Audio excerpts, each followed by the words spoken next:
না। ব্যবহারে যে বংশের পরিচয়, এটা কি কখনো শুনেছিস? সব ছোট লোক ছেলেটা। ড্রাইভার দ্রুত চলো, আমার লেট হয়ে যাচ্ছে।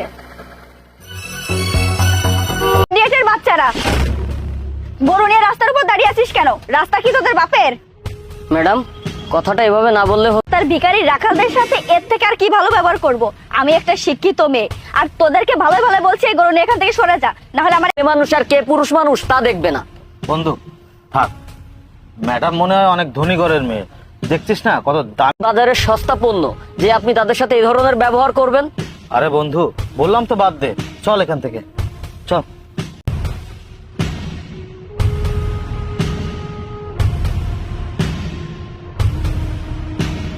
আরে তুই বাদ দে তো এসব, চল বাসায় চল। চল আয়। ম্যাডাম, গাড়িতে মনে হয় কোনো সমস্যা হয়েছে। উফ, আজ যে কার মুখ দেখে উঠেছিলাম বুঝতেই পারছি না, সকাল থেকে শুধু ঝামেলা লেগেই আছে।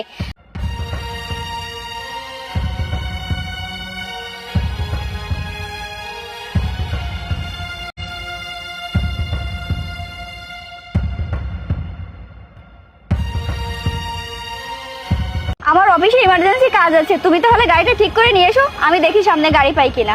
ঠিক আছে।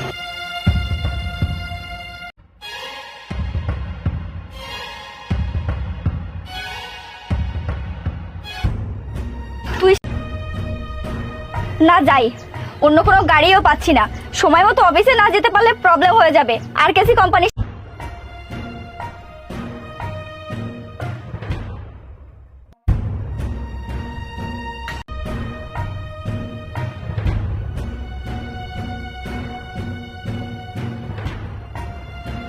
ভাড়া তো আরো বেশি, মাত্র 20 টাকা দিলেন যে। যেটা দিয়েছি ওইটাই রাখ, আমার কাছে ভাঙতি নেই। দেখুন ম্যাডাম, আমি কোনো জনসেবা করার জন্য রাস্তায় উঠি। এখান থেকে ভাগ।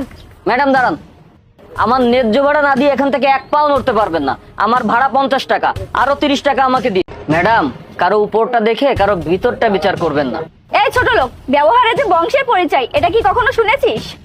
সন্তান হয়। এনে ধর তোর 30 টাকা।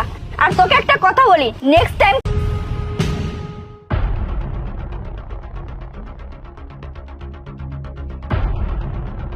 টেস্টটা নষ্ট করে কাজ না জেনে কাজ করতে চলে এসেছিস। সরি, আমি খেয়াল করিনি স্যার। এই ছোট লোকের বাচ্চা, চোখ। সমস্যা ম্যাডাম, সামান্য একটু কোপ পড়েছে গায়ে, তাতে এমন কি হয়েছে? এই ছোট লোক, তুই আবার ওর হয়ে চামচামি করতে এসেছিস? ম্যাডাম, গরিব তোদের কোনো যোগ্যতাই নেই আমাদের সাথে তুলনা করার। এই ছোট লোক, তোদের কোনো যোগ্যতাই নেই আমাদের সামনে দাঁড়িয়ে কথা বলার। ম্যাডাম, যোগ্যতার জন্য না রসগোল্লা না, জীবনটা আসলেই কাঁচা মরিচের মতো। তুই যত বেশি মানুষের সম্মুখীন হবি তত বেশি ব্যথা পাবি, আর এই ব্যথা থেকে তুই বড় ধরনের শিক্ষা পাবি।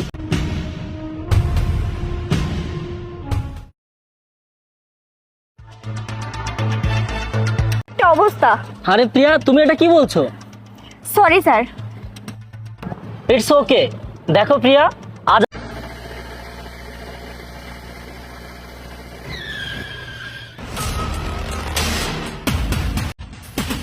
স্যার আসসালামু আলাইকুম। ওয়ালাইকুম আসসালাম। তার মানে তুমি আমাদের কোম্পানির এমডি? আরে না, তুমি তো শিক্ষিত মানুষের ব্যবহার না, আর আপনি যদি শিক্ষিত হতেন আমাদের সাথে এ ধরনের ব্যবহার করতেন না। আমার ন্যায্য ভাড়া না দিয়ে এখান থেকে এক পাও নড়তে পারবেন না। চাকরি করতিস তাহলে তো তোর আশেপাশেই ঘেঁষা যেত না। Sorry sir. স্যার, স্টুপিড, দিলি তো আমার দামি ড্রেসটা নষ্ট করে। এই ছোট লোকের, হ্যাঁ আমি। কোনো সমস্যা? আমি সেই গরিব কৃষক ছোট লোক ছেলেটা। সরি, আমি আসলে জানতাম না তুমি আমাদের। সরি স্যার, কিন্তু আপনি এখানে কিভাবে? আমি তো কিছুই বুঝতে পারছি না। বুঝতে পারছেন না? না তাহলে শুনুন না। আর আমি তো এখন বড় হয়ে গেছি, তাই তো ভাবছি তোমার সবকিছু এখন থেকে আমি দেখাশোনা করব। তুই কি সবকিছু দেখাশোনা করতে পারবি? সন্তান, আমিও চাই আমার অবাক্ত মনে তুই সবকিছুই দেখভাল করবি, কিন্তু বাবা বাইরের জগৎ ঘুরে প্রকৃত মানুষ হয়ে তুই শিক্ষিত এবং খুব ভদ্র, কিন্তু বাইরের জগৎটা খুব কঠিন। আর তুই তো জানিস আমি গরিবদের কত ভালোবাসি।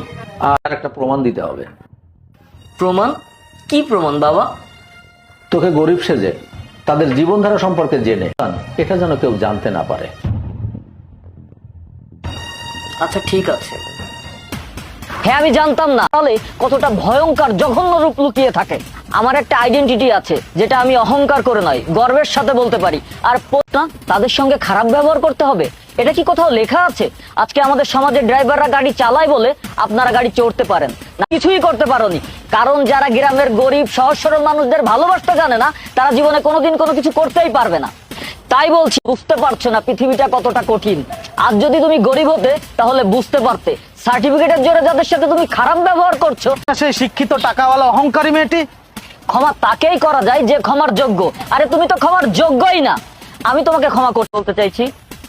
জি স্যার, বুঝতে পেরেছি। প্লিজ স্যার, আমাকে আর একটিবারের জন্য সুযোগ দিন। সরি, তোমার মতো মানুষকে পুনরায় সুযোগ। শিক্ষা মানুষকে 1 বছরে যা শেখায়, অভিজ্ঞতা মানুষকে 10 দিনে তার থেকে বেশি শেখায়। বন্ধু চল। চল।